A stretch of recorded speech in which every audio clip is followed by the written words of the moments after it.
Le service communication de l'UCP Santé Banque Mondiale a organisé une formation sur le fact-checking. Dr Godepita Tania, coordonnateur adjoint de l'UCP Santé Banque Mondiale, situe le sens de cette formation. C'était une formation très pertinente dans le cadre de l'exercice de nos fonctions parce que nous avons très souvent été confrontés à ces cas de fausses rumeurs qui circulent et qui peuvent en un laps de temps très court détruire carrément tout le travail de longue haleine des années qui ont été, des stratégies qui ont été mises en place. Donc ce sont des outils qui vont nous permettre désormais de faire attention à prévenir ces fausses rumeurs dans le déroulement de tous nos projets. Cette formation s'est tenue du 8 au 10 février 2024 à l'Hôtel Suprême de Grand Bassam.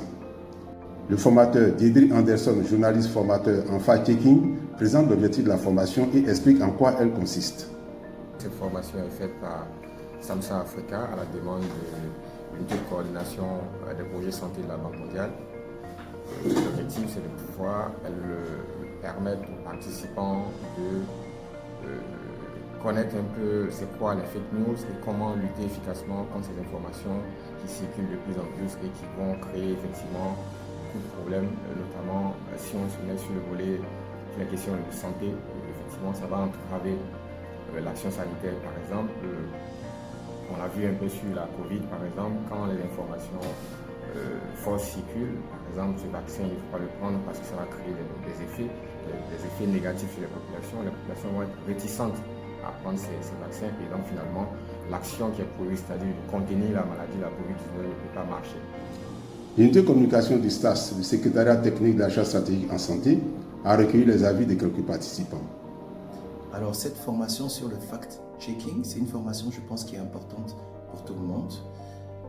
De façon personnelle, c'est une formation vraiment importante pour moi parce qu'au cours de la pandémie à Covid-19, j'ai eu à répondre à beaucoup de vidéos, de photos,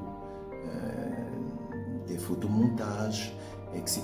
Il fallait que je puisse déconstruire ces vidéos et ces photos pour pouvoir, on va dire, faire ressortir la vérité. C'était pas facile parce que je n'avais pas une formation précise. Mais donc cette formation nous permet vraiment d'avoir les outils pour pouvoir répondre de façon, on va dire, plus rapide et plus professionnelle aux facts, on va dire aux vidéos et aux photos qui ont été modifiées. Alors l'intérêt de cette formation est d'autant plus d'actualité que nous avons vraiment besoin de vérifier certains faits relatifs aux fausses informations qui sont souvent véhiculées sur notre institution. Alors là, nous sommes vraiment outillés à vérifier les faits et puis à apporter la bonne réponse aux différentes requêtes, aux différentes préoccupations qui sont souvent tronquées ou bien modifiées afin de nuire souvent à l'institution et à une personnalité. Cette formation a permis d'outiller les participants pour leur permettre d'être en mesure de vérifier les faits erronés et d'apporter la réponse adéquate.